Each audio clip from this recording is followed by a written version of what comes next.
ಮೈಸೂರಲ್ಲಿ ಚಾಮುಂಡಿಗೆ ಪೂಜೆ ಸಲ್ಲಿಸಿದ್ದಾರೆ ಬಿಜೆಪಿ ನಾಯಕರು. ರಾಜ್ಯ ಸರ್ಕಾರದ ವಿರುದ್ಧ ಬಿಜೆಪಿ ಜನಾಕ್ರೋಶ ಯಾತ್ರೆ ಆರಂಭಿಸಿದ್ದು ಮೈಸೂರಲ್ಲಿ ಚಾಮುಂಡಿ ದೇವಿಗೆ ಪೂಜೆ ಸಲ್ಲಿಸಿದ್ದಾರೆ.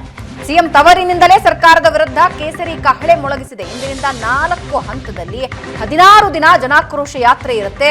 ಮೈಸೂರು ಪೋಸ್ಟ್ ಆಫೀಸ್ ವೃತ್ತದಲ್ಲಿ ಯಾತ್ರೆಗೆ ಚಾಲನೆ ನೀಡಲಾಯಿತು. ಬೆಲೆ ಏರಿಕೆ, ಗುತ್ತಿಗೆ ಮೀಸಲಾತಿ, 18 ಶಾಸಕರ ಉಚ್ಚಾಟನೆ, ದಲಿತರ ಹಣ ದುರ್ಬಳಕೆ ವಿರುದ್ಧ ಬಿಜೆಪಿ ನಾಯಕರು ಈ ಯಾತ್ರೆ ಆರಂಭಿಸಿದ್ದಾರೆ. ರಾಜ್ಯಾಧ್ಯಕ್ಷ ವಿಜಯೇಂದ್ರ ನೇತೃತ್ವದಲ್ಲಿ ಜನಾಕ್ರೋಶ ಸಮರ.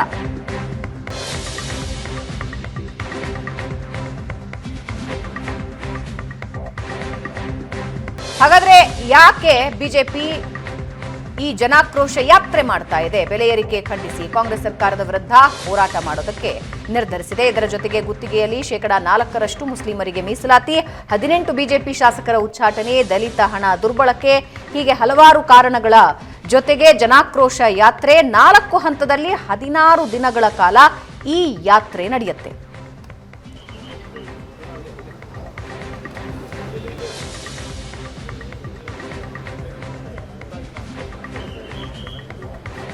ಸಿಎಂ ತವರಿನಲ್ಲೇ ಕೇಸರಿ ಕಹಳೆ ಮೊಳಗಿಸಿದ್ದಾರೆ. ಮೈಸೂರಿನಿಂದಲೇ ಜನಾಕ್ರೋಶ ಯಾತ್ರೆ ಆರಂಭಿಸಿದ್ದಾರೆ ಬಿಜೆಪಿ ನಾಯಕರು. ಚಾಮುಂಡಿ ದೇವಿಗೆ ಪೂಜೆ ಸಲ್ಲಿಸಿ ತಮ್ಮ ಜನಾಕ್ರೋಶ ಯಾತ್ರೆ ಆರಂಭಿಸಿದ್ದಾರೆ. ಇವತ್ತಿನಿಂದ 4 ಹಂತಗಳಲ್ಲಿ 16 ದಿನಗಳ ಕಾಲ ನಡೆಯುತ್ತೆ. ಅದರಲ್ಲಿ ಮುಖ್ಯ ವಿಷಯ ಬೆಲೆ ಏರಿಕೆ, ಗುತ್ತಿಗೆಯ ಮೀಸಲಾತಿ, ದಲಿತರ ಹಣ ದುರ್ಬಳಕೆ ಸೇರಿದಂತೆ ವಿವಿಧ ವಿಷಯಗಳನ್ನು ಮುಂದಿಟ್ಟು ಬಿಜೆಪಿ ಜನಾಕ್ರೋಶ ಯಾತ್ರೆಗೆ ಕಹಳೆ ಮೊಳಗಿಸಿದೆ.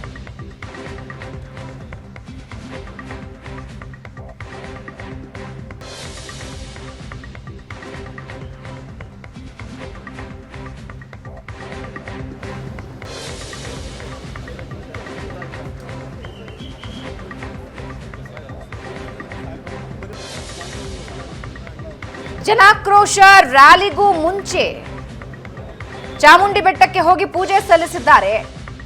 ಪೋಸ್ಟ್ ಆಫೀಸ್ ವೃತ್ತದಲ್ಲಿ ಚಾಲನೆ ನೀಡಲಾಗಿದೆ. ಸಿಎಂ ತವರಿನಿಂದಲೇ ಜನಾಕ್ರೋಶ ಯಾತ್ರೆ ಆರಂಭಿಸಿದೆ ಬಿಜೆಪಿ. ದೇವಸ್ಥಾನದಲ್ಲಿ ದರ್ಶನ ಪಡಿತಾ ಇರೋ ದೃಶ್ಯ ನೀವು ನೋಡ್ತಾ ಇದ್ದೀರಿ. ಛಲವಾದಿ ನಾರಾಯಣ ಸ್ವಾಮಿ, ಸಿಟಿ ರವಿ ಸೇರಿದಂತೆ ನಾಯಕರು ದರ್ಶನ ಪಡೆದುಕೊಳ್ತಾ ಇದ್ದಾರೆ. ಪೂಜೆ ಸಲ್ಲಿಸಿದ್ರು. ಪೂಜೆ ಸಲ್ಲಿಸಿದ ನಂತರ ಯಾತ್ರೆಗೆ ಚಾಲನೆ ನೀಡಲಾಯಿತು.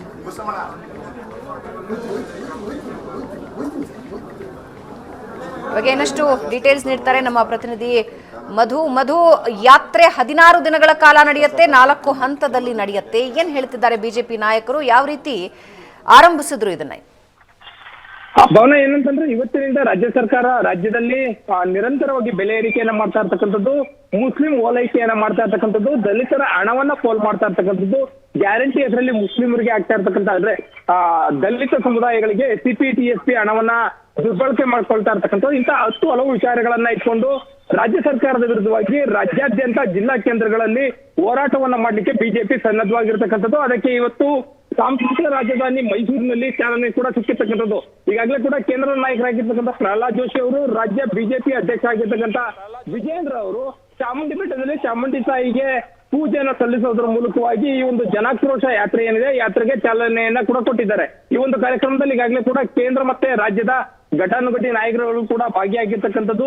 ವಿಪಕ್ಷ ನಾಯಕರಾಗಿರ್ತಕ್ಕಂಥ ಆರ್ ಅಶೋಕ್ ಅವರು ಕೂಡ ಇದ್ದಾರೆ. ಅದೇ ರೀತಿಯಾಗಿ ವಿಧಾನ ಪರಿಷತ್ ವಿಪಕ್ಷ ನಾಯಕರು ಕೂಡ ಇದ್ದಾರೆ. ಅದೇ ರೀತಿಯಾಗಿ ವಿಧಾನ ಪರಿಷತ್ ವಿಪಕ್ಷ ನಾಯಕ ಆಗಿರ್ತಕ್ಕಂತಹ ಛಲವಾದಿ ನಾರಾಯಣ ಸ್ವಾಮಿ ಅವರು ಇರ್ಬೋದು, ಏನು ವಿಧಾನ ಪರಿಷತ್ ಸದಸ್ಯರಾಗಿರ್ತಕ್ಕಂಥ ಸಿಟಿ ರವಿ ಅವರು ಸೇರಿದಂತೆ ಮಾಜಿ ಸಚಿವರುಗಳು, ಶಾಸಕರುಗಳು ಎಲ್ಲರೂ ಕೂಡ ಈ ಒಂದು ಯಾತ್ರೆಯಲ್ಲಿ ಪಾಲ್ಗೊಳ್ತಾ ಇದ್ದಾರೆ. ಸದ್ಯಕ್ಕೆ ಎಲ್ಲರೂ ಕೂಡ ಈಗ ಚಾಮುಂಡಿ ಬೆಟ್ಟಕ್ಕೆ ತೆರಳಿ ಅಲ್ಲಿ ಪೂಜೆಯನ್ನ ಸಲ್ಲಿಸ್ತಾ ಇರತಕ್ಕಂಥದ್ದು. ಪೂಜೆ ಆದ ನಂತರದಲ್ಲಿ ನೇರವಾಗಿ ಮೈಸೂರಿನ ಇರ್ವಿನ್ ರಸ್ತೆಯಲ್ಲಿರ್ತಕ್ಕಂತಹ ಕೇಂದ್ರೀಯ ಪೋಸ್ಟ್ ಆಫೀಸ್ ಸರ್ಕಲ್ ಏನಿದೆ, ಆ ಸರ್ಕಲ್ಗೆ ಬರ್ತಾರೆ. ಆ ಸರ್ಕಲ್ ನಲ್ಲಿ ಜನಾಕ್ರೋಶ ಯಾತ್ರೆಯ ವಾಹನ ಏನಿದೆ, ಆ ವಾಹನವನ್ನ ಏರಿ ಅಲ್ಲಿಂದ ನೇರವಾಗಿ ಮೈಸೂರಿನ ಗಾಂಧಿ ವೃತ್ತದಲ್ಲಿರ್ತಕ್ಕಂತಹ ದೊಡ್ಡ ಗಡಿಯಾರದ ಬಳಿ ಇರತಕ್ಕಂಥ ಗಾಂಧಿ ವೃತ್ತಕ್ಕೆ ತೆರಳಿ ಅಲ್ಲಿ ಜನಾಕ್ರೋಶ ಯಾತ್ರೆಯ ಸಮಾವೇಶವನ್ನ ಅಂದ್ರೆ ಸಭೆಯನ್ನ ನಡೆಸಿ ರಾಜ್ಯ ಸರ್ಕಾರದ ವಿರುದ್ಧವಾಗಿ ತಮ್ಮ ಆಕ್ರೋಶವನ್ನ ವ್ಯಕ್ತಪಡಿಸಲಿದ್ದಾರೆ. ಭಾವನಾ, ಎಸ್, ಧನ್ಯವಾದ ಮಧು.